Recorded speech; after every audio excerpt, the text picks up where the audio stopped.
la sierra o en lugares más apartados. En el caso de nosotros, a mí me tocó como presidente municipal vivir esa experiencia, como los pueblos cuando vieron que había un vacío de poder, cuando había mucha violencia, ¿sí?, de parte del propio Estado, los pueblos se aglutinaron a través de una unión de ayuntamientos a nivel distrito.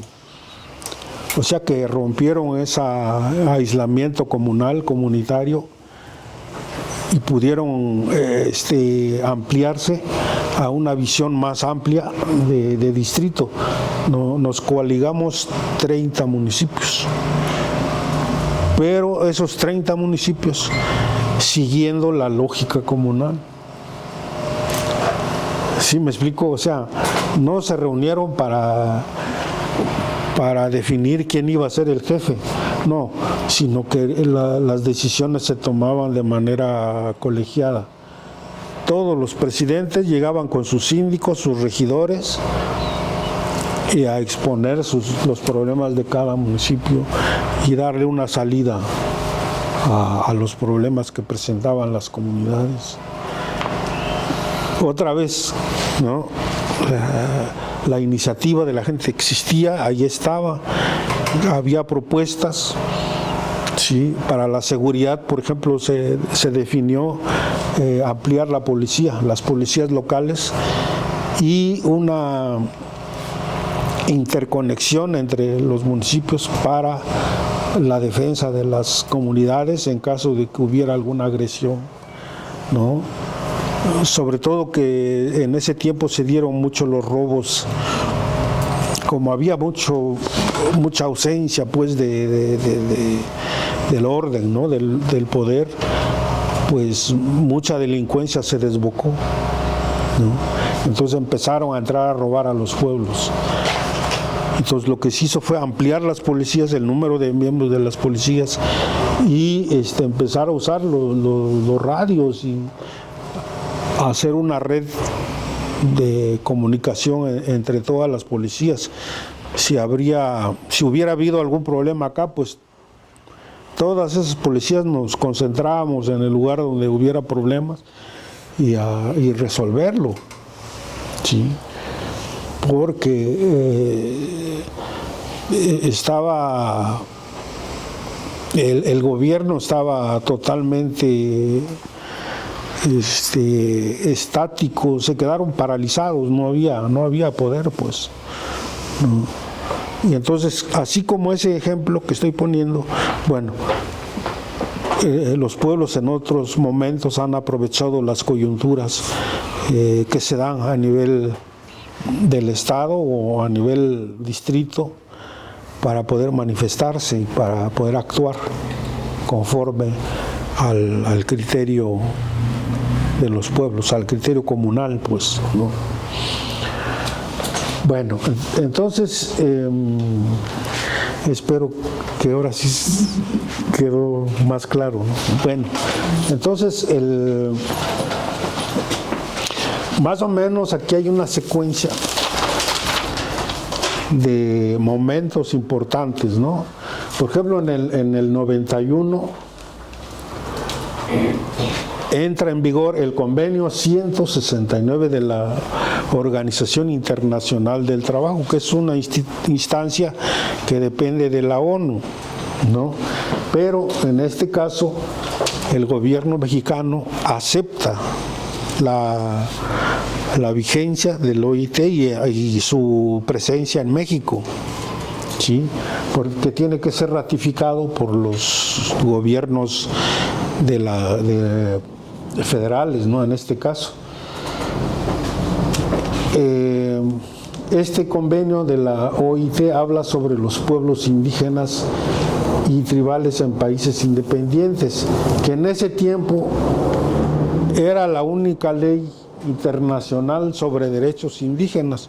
Yo me acuerdo que cuando empezamos a discutir toda la cuestión electoral, siempre sacábamos a colación la OIT, ¿no? ¿Por qué? Porque era lo que nos podía amparar para poder exigir la presencia de las comunidades, sus formas de nombramiento en las legislaciones de los estados, ¿no?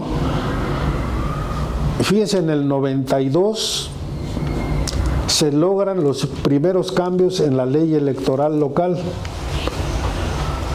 Se empiezan a dar los primeros nombramientos reconocidos por el gobierno. Acuérdense que los nombramientos que hacían los pueblos ya existían de por sí, pero el reconocimiento del Estado no se daba, ¿sí? En el 92 hay 2 municipios que empiezan a exigir esto, ¿no? El reconocimiento del gobierno para esta forma de elección, esta forma de nombramiento, ¿sí? Y justamente aquí es donde empieza la presión de los partidos políticos, que aumentan en número, que aumenta su disidencia y empiezan a ver el derecho consuetudinario, que así se llamaba en ese tiempo. Y en el 95, 3 años después,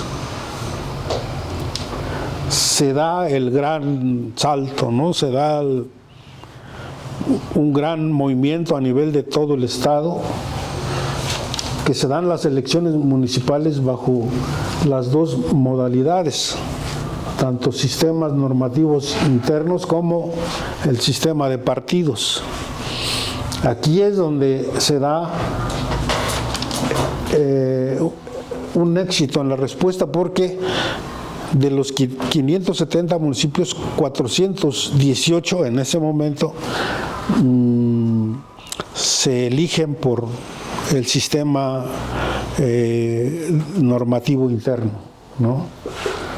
Entonces es un éxito que sorprende a muchísima gente que está en los partidos políticos, a los intelectuales, a la gente en general, pues que es sorprendente, ¿no? Cómo los pueblos alcanzan a comprender este cambio, ¿sí? Esto del 92 lo menciono porque Oaxaca se adelanta al levantamiento zapatista en Chiapas, o sea que nosotros ya habíamos avanzado en cuanto al reconocimiento de los sistemas normativos internos, y los zapatistas en Chiapas apenas lo estaban proponiendo, ¿sí? Entonces se inicia la discusión sobre las reformas constitucionales entre el 94 y el 2000, ¿sí?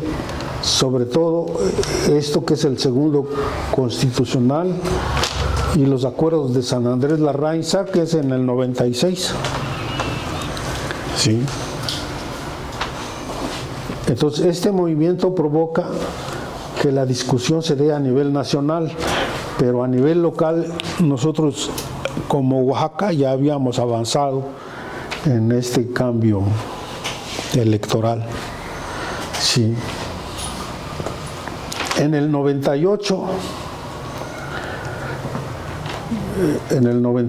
el Congreso local, o sea, digamos el poder legislativo en Oaxaca, aprueba el Código de Instituciones Políticas y Procedimientos Electorales de Oaxaca. O sea, ya se establece, se formaliza a través de la Cámara de Diputados la existencia de este código, en donde se hace presente el sistema de elección por usos y costumbres, o consuetudinario, o de sistemas normativos internos, ¿sí?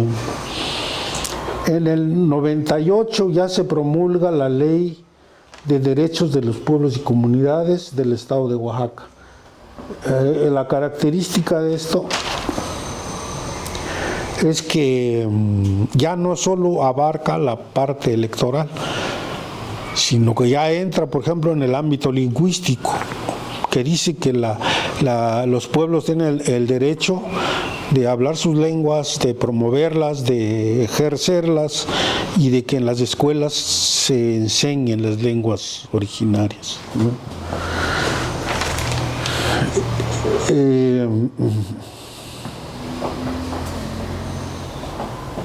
Bueno, sin embargo, esta ley de derechos, hasta la fecha, hasta el 2021 todavía se seguía reformulando, es decir, que se fue mejorando, pues se fueron haciendo agregados, se fueron haciendo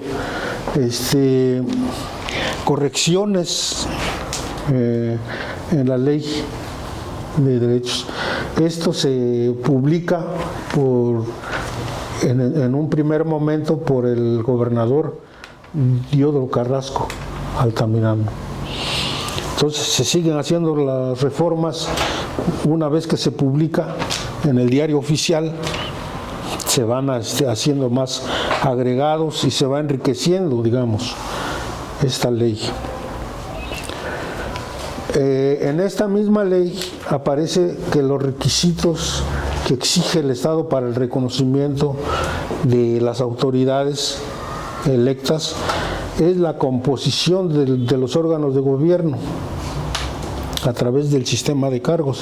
Es decir, para que el gobierno apruebe un sistema o una elección desde la comunalidad, es nada más que le digan la composición del órgano, de los órganos de gobierno, es decir, cuántos regidores, cuántos síndicos, ¿sí? El presidente municipal, ¿no?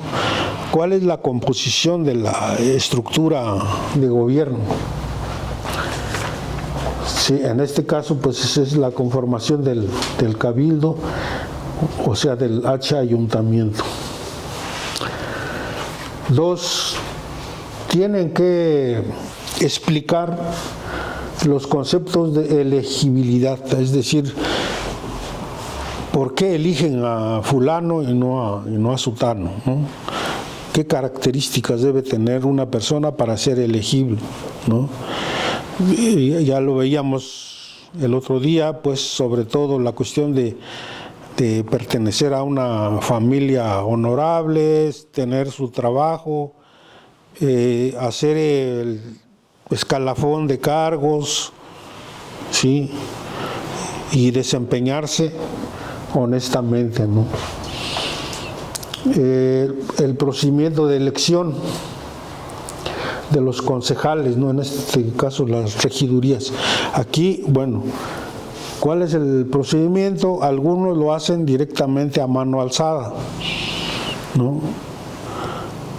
Y dicen, yo quiero que sea fulano por esto y ya pasa otro y lo van poniendo en un pizarroncito, ¿no? En otros casos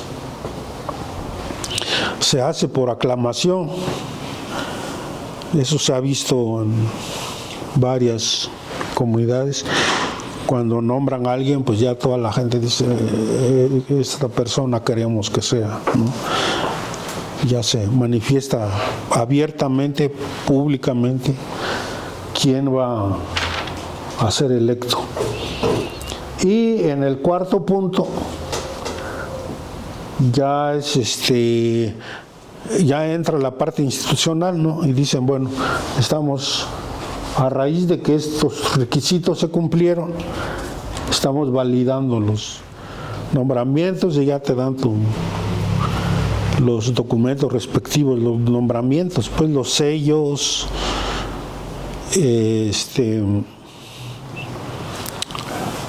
sí, ¿no? Los sellos sobre todo, porque ese es para nosotros, pues en las comunidades, eso es muy importante, tener para autorizar la documentación, etcétera.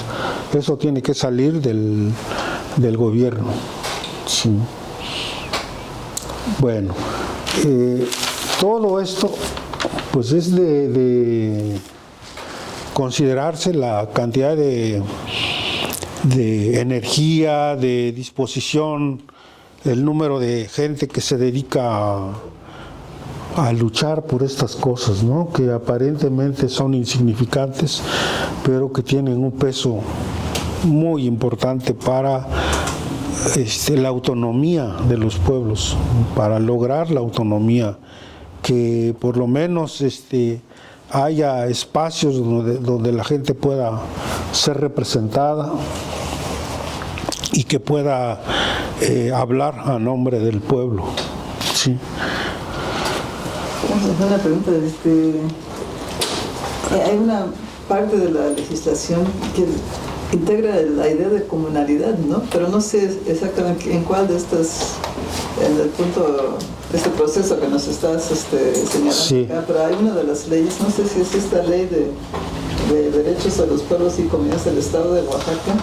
Sí, sí aparece el concepto. Sí, es en la Ley de Derechos de los Pueblos y Comunidades, que es el documento más completo que yo he visto de parte del gobierno del Estado, pero en el segundo constitucional también ya aparece. Sí. Y nosotros lo trabajamos desde que se hizo la Ley Estatal de Educación en el 96. En el 96, cuando nos ayudó, o estuvimos pues en el mismo equipo con el antropólogo Juan José Rendón Monzón. Entonces él propuso que ya se incluyera el concepto de comunalidad para que normara el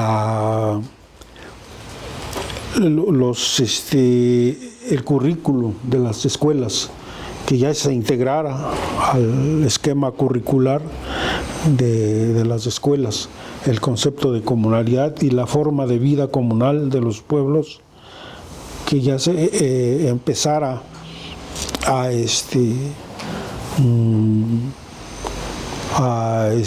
hacer el proceso para la inclusión de la forma de vida comunal en las escuelas, en la práctica viva con los maestros, iniciar pues la proyección comunal en las escuelas.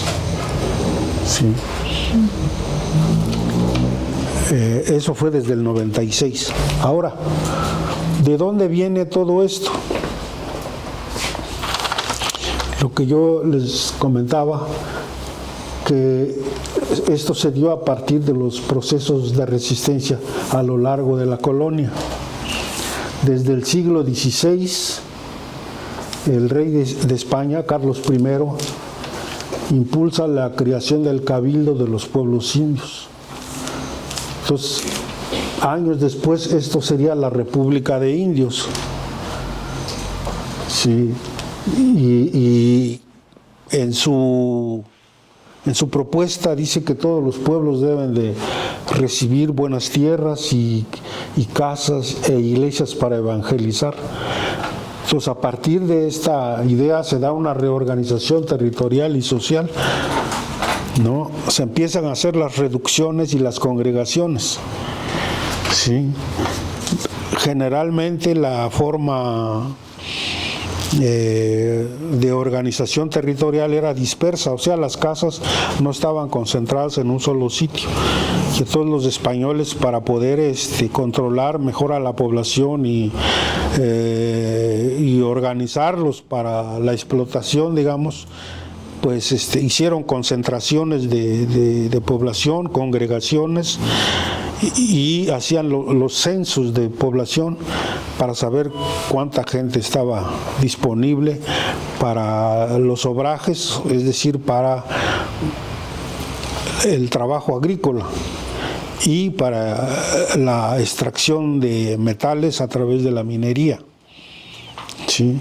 Entonces había varias opciones de trabajo.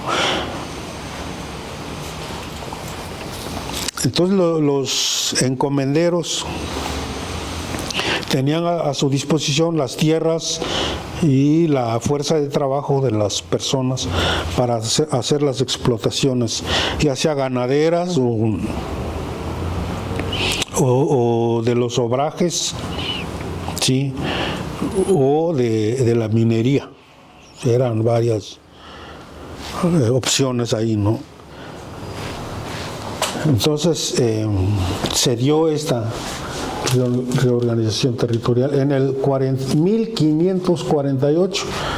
Imagínense, 20 años después de la caída de Tenochtitlán, hay una real cédula que crea la República de Indios, que en este caso lo plantean como unidades administrativas y fiscales.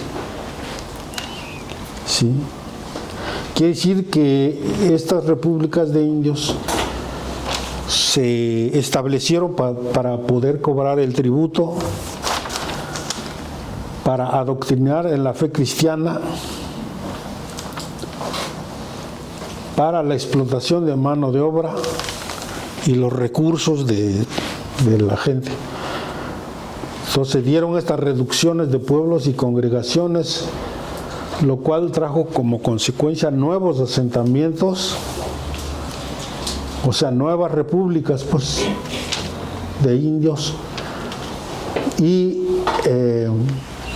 se dotó a los nobles de mercedes de tierras, es decir, que el rey le decía a un noble: bueno, tú me vas a ayudar a controlar a la gente y te voy a dar tu terreno, ¿no? Y le daba a los nobles o le adjudicaba las tierras que de por sí ya tenía, pero las escrituraba a favor de los nobles o de los españoles conquistadores, de los españoles peninsulares. ¿Sí? En 1555 hay una administración de bienes comunales. Aquí ya surge lo que se llama el derecho indiano. O sea, la corona española inventa esto, lo que es el derecho indiano, ¿sí? Que tiene básicamente la consigna de someter a la población y de garantizar la aportación de su tributo, ya sea en forma de fuerza de trabajo o en forma de productos. ¿Sí? Sí.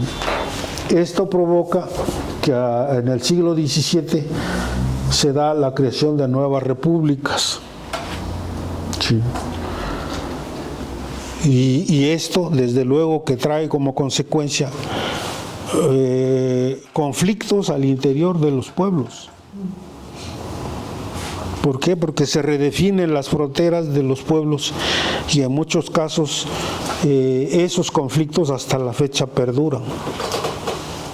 Desgraciadamente es algo terrible, pero hasta hoy se puede ver los conflictos entre pueblos por esas fronteras que no quedaron definidas a cabalidad, ¿no? Sí. A partir de 1687 se vuelve más clara la presencia de las rebeliones en la Nueva España. O sea, las naciones originarias empiezan a levantarse ya de manera violenta. Empieza a haber rebeliones en la Nueva España. ¿Sí? Esto lo obliga a que se establezca el fundo legal. El fundo legal es el territorio que le va a pertenecer a cada república. Entonces ellos dicen que son 600 varas al lado oriente, 600 varas al poniente y así al sur, al norte.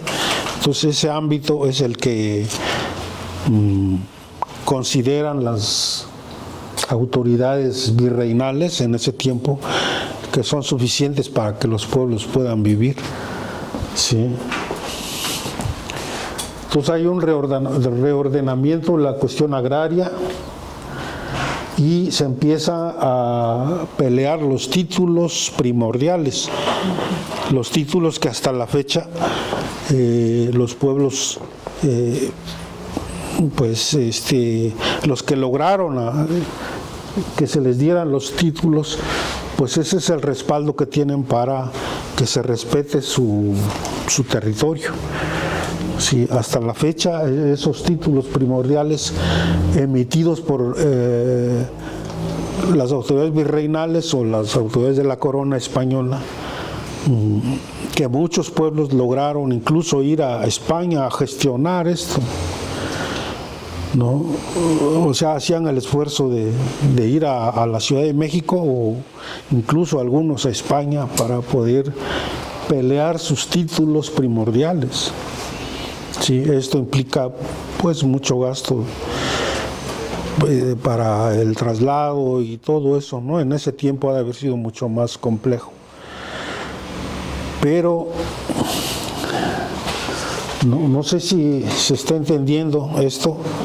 Lo que quiero decir que el municipio actual es continuación de las repúblicas de indios, que la gente desde inmediatamente que se da la conquista empiezan a pelear, pues, para que se dé esto, ¿sí?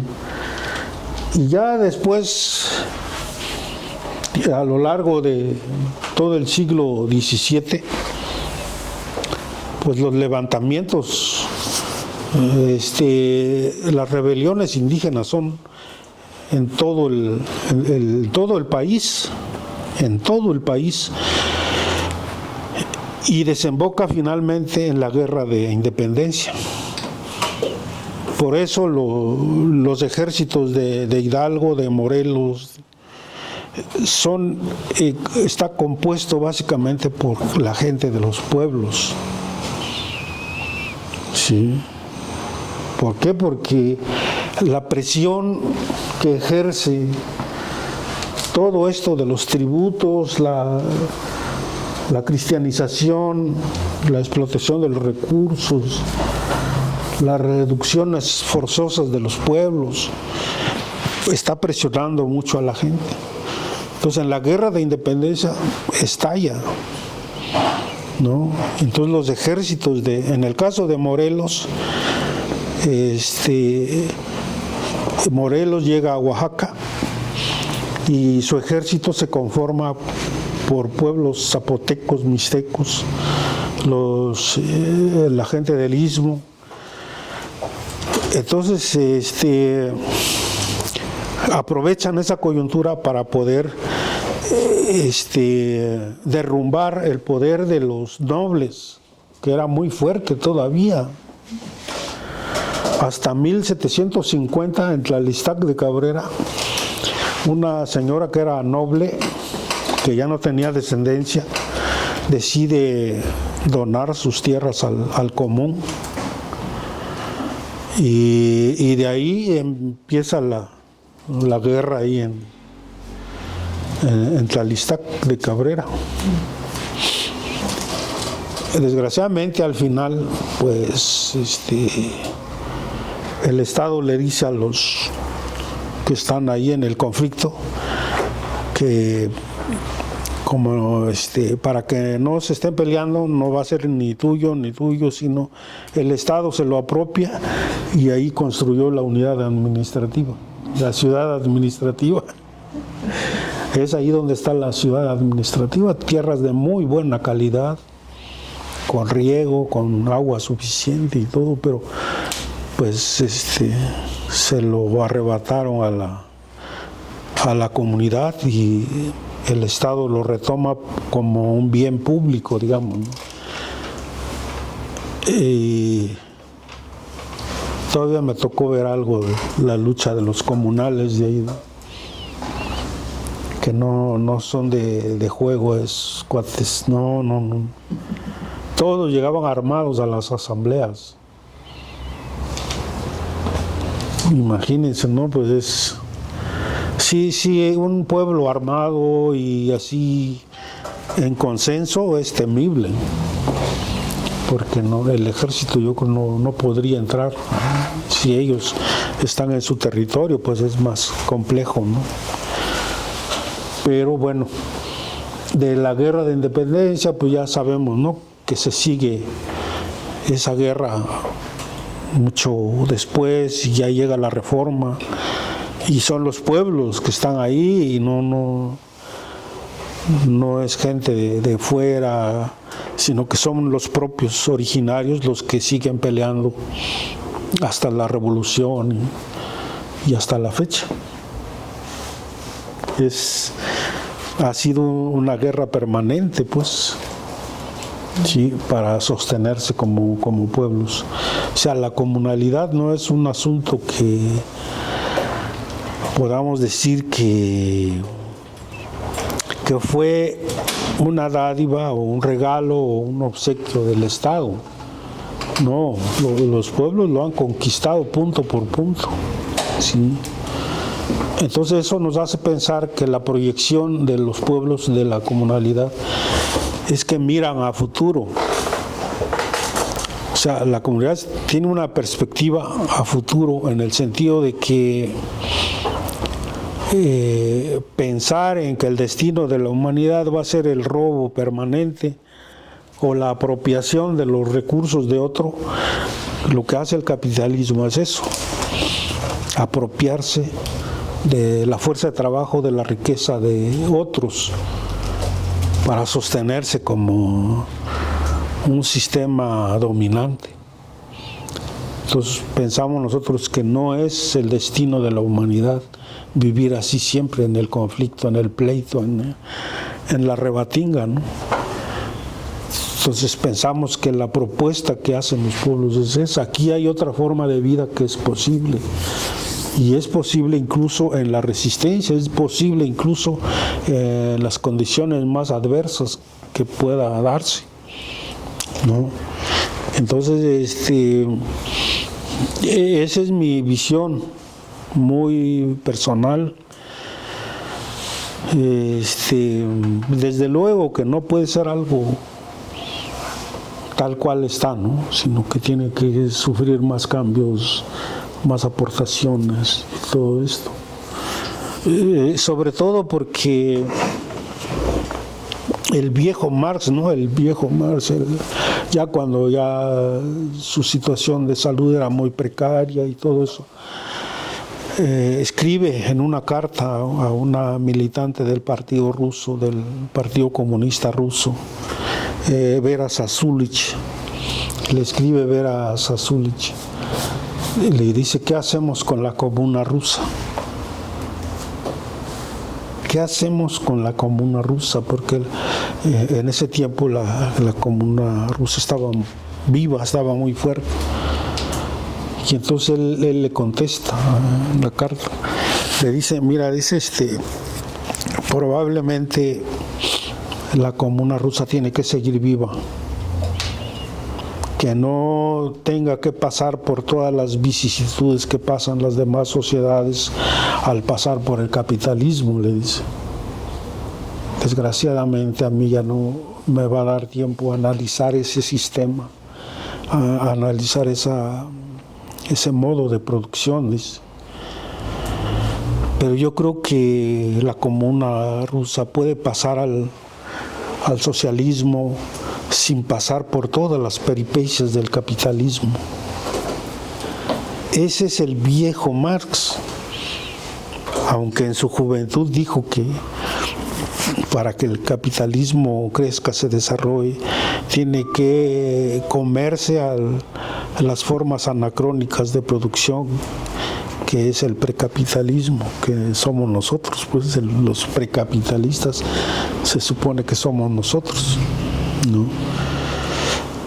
Y sí, efectivamente fue lo que pasó. La Unión Soviética desmanteló toda la comuna rusa y colectivizó toda la tierra. Son dos cosas distintas.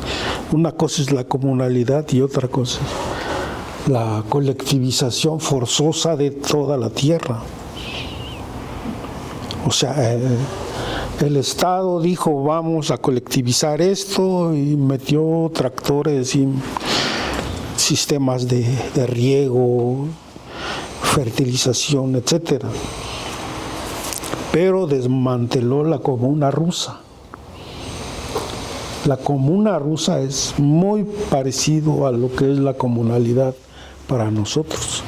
¿Sí? Entonces, vean ustedes aquí la distancia que hay entre una forma de vida y otra, ¿no? Y los soviets eran los soviets, pues, ¿no? Una revolución que pretendía ser el derrotero de la humanidad, ¿no? Y de pronto la comuna rusa se desaparece. ¿Por qué? Por los proyectos de colectivización de la tierra. Entonces tenemos camino por andar y pues hay que seguir luchando. Ese es el mensaje de la resistencia, que pues ojalá y me hayan comprendido un poco. Si hay preguntas, adelante.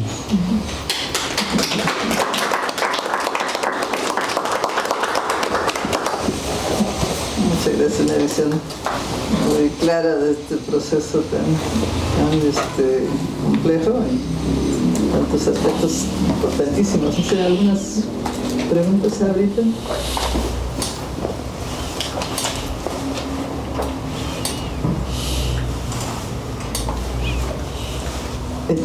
Bueno, tengo una pregunta, no sé si nos vamos a meter en muchos problemas, pero el hecho de que hay tantos municipios en Oaxaca tiene que ver con esto, ¿verdad? Esto que usted está comentando de no permitir, inclusive este tema del siglo XVII, ¿no? De la definición de las comunidades y que han luchado por mantener esa existencia, ¿no? Comunal. Porque en otros